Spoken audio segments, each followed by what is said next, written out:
நகையை அர்த்தம் போட போறேன். ஏடி என்ன போட்டா அந்த பொறுப்பாக்கும் பேர் என்னன்னா அந்த எதிர்கள் போய் நடுப்பு இருந்தோம். எந்த ஊர்ல எந்த மயில் வைக்கிறான் இந்த மாதிரி பேர் எவனா வைப்பானா? எந்த மயில் வைக்கிறான்? எந்த மயில் பஞ்சம் பாக்குறான்? நான் இந்த ஊர்ல வாங்க போனோம். எந்த ஊர்ல நடுப்பு இருந்தோம்னு இவனுக்கு பேர் வச்சா ஐயர் யாரு? ஓ நரசிம்மரோ நரசிம்மர் ஐயர் வச்சிருப்பார். அப்ப நடுவன் என்ற விளக்கமான தெரியவில்லை அல்லவா? என்னுடைய உண்மையான பேரு சொல்றேன். நடுவன் இதுவரையும் பேர் இல்ல. பேரு கேள்விப்படல. வேற என்ன பேரு? நான் சொல்றேன் உண்மையான பேரா.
இப்பதான் ஆரம்பிச்சிரு போது.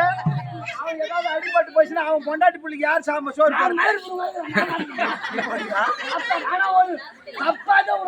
சரி இப்ப என்ன ப்ராப்ளம்? உனக்கு என்ன தவறு நடந்து போச்சு சொல்லு. போய் சொல்றாங்க ஒரு நிமிஷத்துக்கு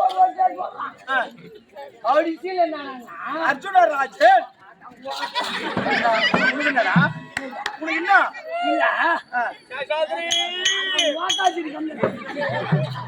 சேஷாத்ரிடா சேஷாத்திரியா சொன்னது தெரியும். சரி அர்ஜுன மகாராஜ் இப்படி இருக்கிறாரு. அழகா இருக்காரா? கடவுள் மாதிரி வந்திருக்காரு. என்னடா அந்த ஆள நேரா பாக்கல கூட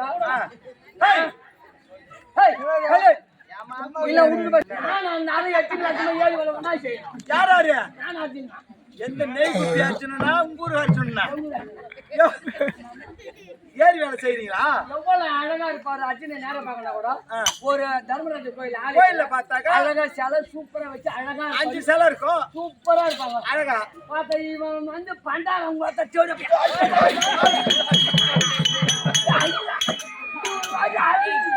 இவன் வந்து அர்ஜுன் போய் சொல்றான்.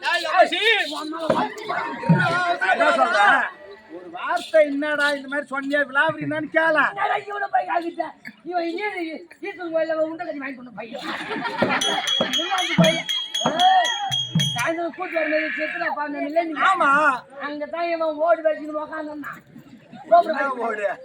திருவோடு திருவோடு திருவனந்தபுரம் கோபுரம் அங்க நீ வந்து பண்ணாரு சேலை போய்